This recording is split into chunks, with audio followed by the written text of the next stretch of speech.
Au Bénin, en assemblée générale extraordinaire ce vendredi, le syndicat des magistrats a débattu de plusieurs sujets, en l'occurrence la Cour de répression des infractions économiques et du terrorisme CRIET.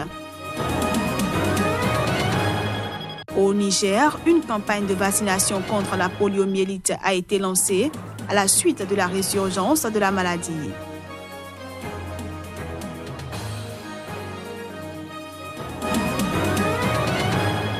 Et puis en Birmanie, 3 journalistes emprisonnés pour avoir critiqué un proche de la chef du gouvernement, Aung San Suu Kyi, ont été libérés sous caution ce vendredi.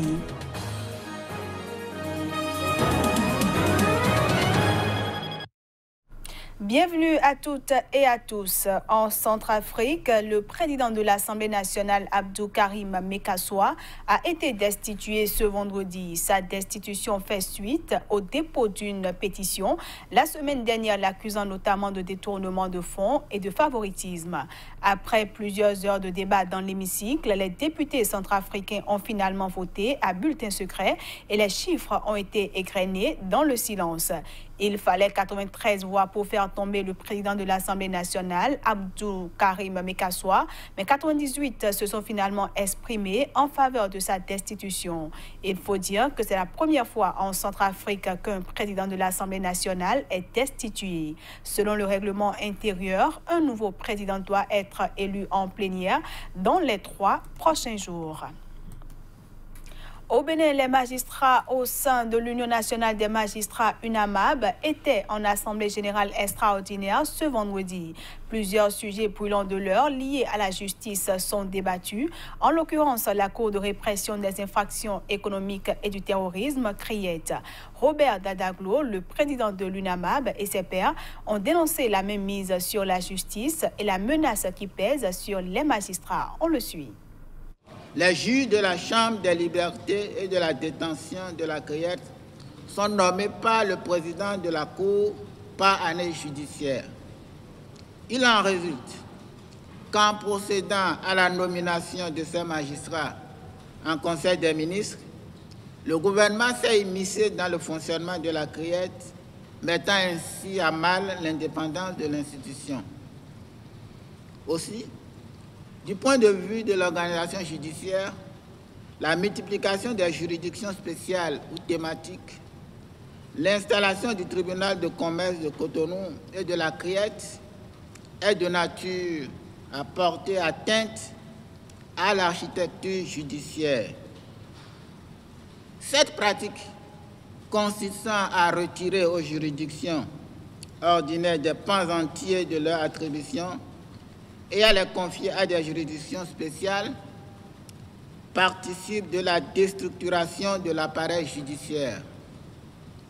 Cette fragmentation de la justice crée une confusion, un flou artistique sur le rôle et la place de la CRIET dans l'ordonnancement judiciaire.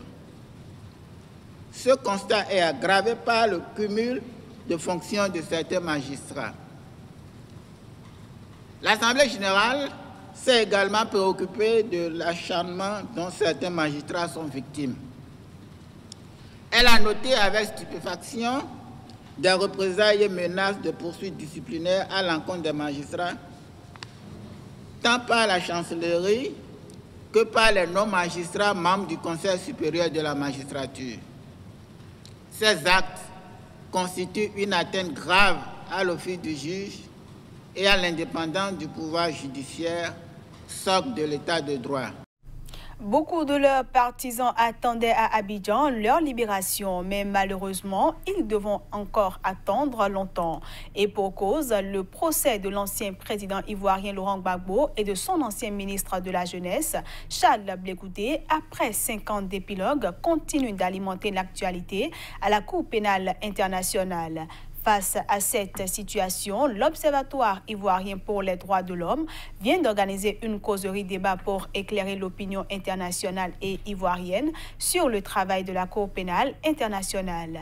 Chris Paten à Sémian pour le reportage.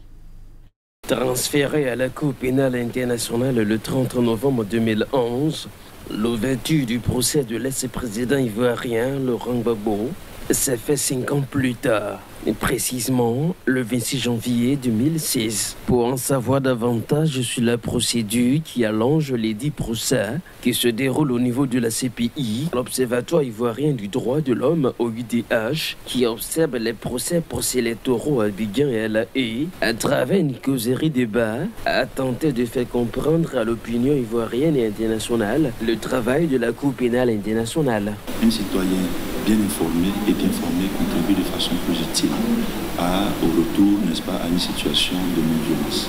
Nous voulons travailler en tant qu'acteur de la société civile à éviter la reddition des violences dans notre pays, et pour ce faire, il faut qu'on marque un arrêt pour s'informer et se former autour du procès.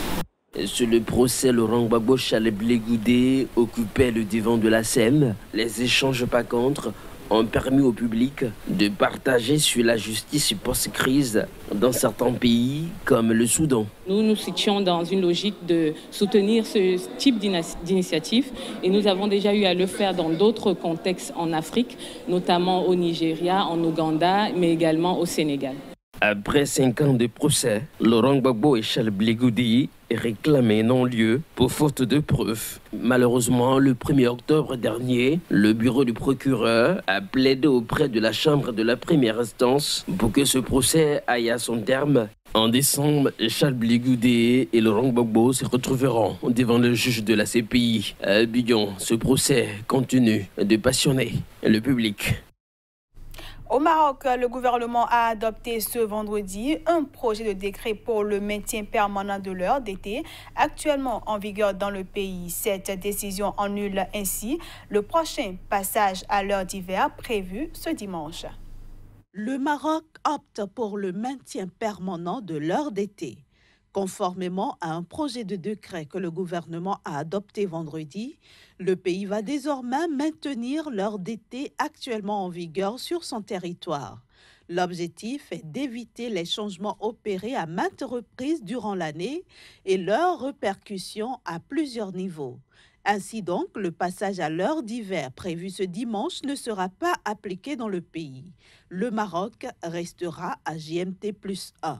Selon le ministre chargé de la réforme de l'administration, Mohamed Ben Abdelkader, ceci va permettre au pays de gagner 1 heure de lumière naturelle et de réduire la consommation d'électricité, ce qui n'est pas l'avis des utilisateurs des réseaux sociaux chez qui la mesure a, dans l'ensemble, suscité l'incompréhension et un large mécontentement. Pour rappel, le Maroc a instauré le changement d'heure en 2008 dans le but de réduire sa consommation d'énergie, comme l'avaient fait de nombreux pays européens. Son rejet intervient dans un contexte où la question du maintien ou non de l'heure d'été est posée en Europe, après le projet de la Commission européenne de mettre fin à l'obligation du changement d'heure. D'ici fin avril 2019, chaque pays membre de l'Union européenne devra choisir entre garder l'heure d'été ou plutôt celle d'hiver si le projet de la Commission était entériné. En visite en Tunisie, le président de la Commission européenne, Jean-Claude Juncker, rencontre le Premier ministre, Youssef Chahed. La Commission européenne a signé ce jeudi 4 conventions avec la Tunisie d'une valeur de 270 millions d'euros au premier jour de la visite officielle de son président à l'invitation du chef de l'État tunisien, Béji Caïd Essebsi. Ces différentes conventions signées avec la Tunisie concernent la transition énergétique, 50 millions d'euros, l'appui de la réforme fiscale et la promotion socio-économique et solidaire, soit 10 millions d'euros, de la compétitivité et du commerce extérieur, 90 millions d'euros, et l'appui au secteur de la justice. Elles ont été signées lors d'un entretien entre Jean-Claude Juncker et le président Caïd Essebsi. Affirmant le soutien de l'Union européenne à la transition démocratique en Tunisie, le chef de la délégation de l'Union européenne a souligné que depuis la révolution de 2011, ayant chassé le président Zine El Abidine Ben Ali du pouvoir, l'Union européenne a dédié à la Tunisie un montant de 10 milliards d'euros. Nous avons dédié à la Tunisie un montant depuis 2011 qui porte un montant financier qui porte sur 10 milliards d'euros.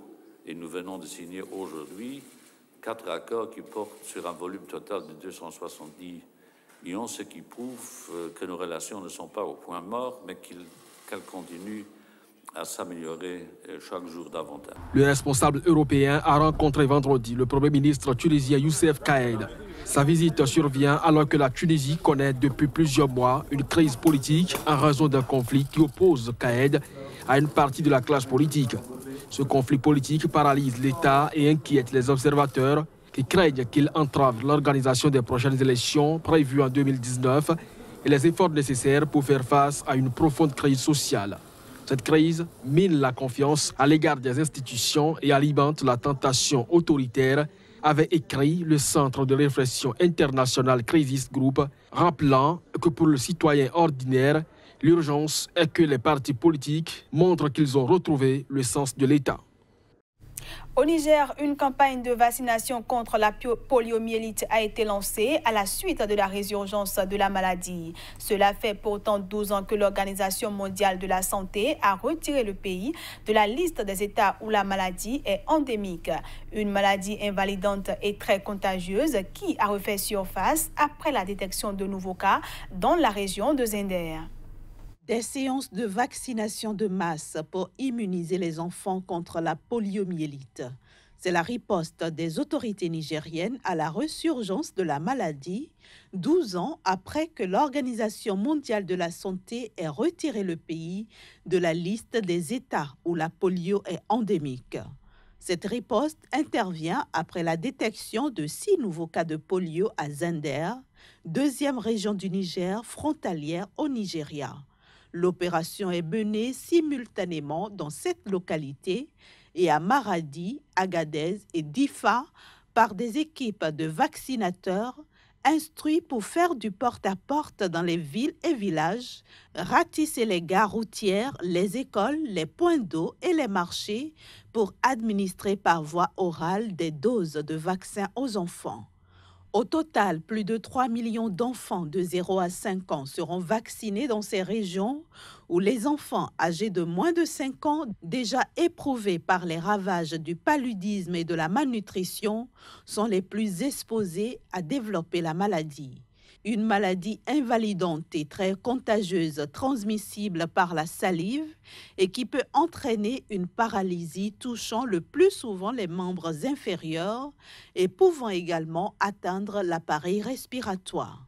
La campagne de vaccination de masse démarrée au Niger est soutenue par l'Initiative mondiale pour l'éradication de la poliomyélite, dirigée par l'OMS, l'UNICEF et les États-Unis, qui ont déployé des moyens financiers, humains et logistiques importants.